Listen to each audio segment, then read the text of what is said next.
తెలంగాణకి పోర్టు లేదు.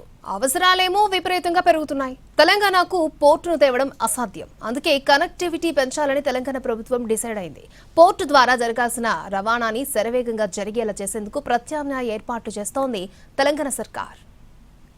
తెలంగాణలో పెట్టుబడి పెట్టేందుకు అనేక సంస్థలు ముందుకు వస్తున్నాయి. అయితే పోర్టు ఫెసిలిటీ లేని కారణంగా కొన్ని సంస్థలు వెనక్కి వెళ్లిపోతున్నాయి. పోర్టు తీసుకురావడం సాధ్యం కాదు. అందుకే కనెక్టివిటీ పెంచాలని డిసైడ్ అయ్యింది రేవంత్ సర్కార్. ప్రణాళిక కూడా సిద్ధం చేసిందే. 10,000 కోట్లతో పెద్ద ప్లానింగ్ తో అడుగులు వేస్తోంది ప్రభుత్వం. అందుకు కేంద్రం మీద ఒత్తిడి పెంచుతోంది. Future city, Amaravati, Bandar port వరకు 12 వరుసల గ్రీన్ఫీల్డ్ రహదారి మంజూరు కోసం కేంద్రం మీద ఒత్తిడి పెంచుతోంది.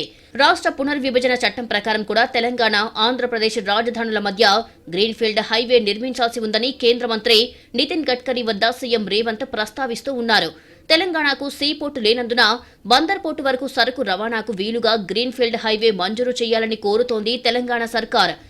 ఈ గ్రీన్ఫీల్డ్ హైవే తెలంగాణలో మొత్తం 118 కిలోమీటర్లు ఉంటుంది. మిగతా భాగం ఏపీలో ఉంటుంది. అందుకు సంబంధించిన అలైన్మెంట్ కూడా దాదాపు ఖరారయ్యింది.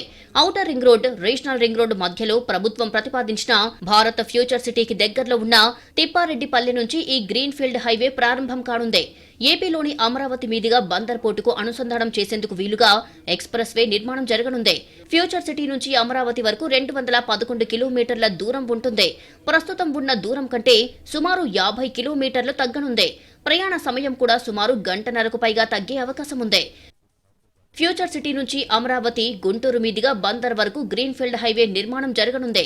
తెలంగాణలో రంగారెడ్డి, నల్గొండ, సూర్యాపేట జిల్లాల మీదుగా గ్రీన్ఫీల్డ్ హైవే వెళ్తుంది. సత్తెనపల్లి సమీపంలో అమరావతికి చేరుతుంది. ఈ ఎక్స్ప్రెస్ వే పొడవు మొత్తం 297 కిలోమీటర్లు.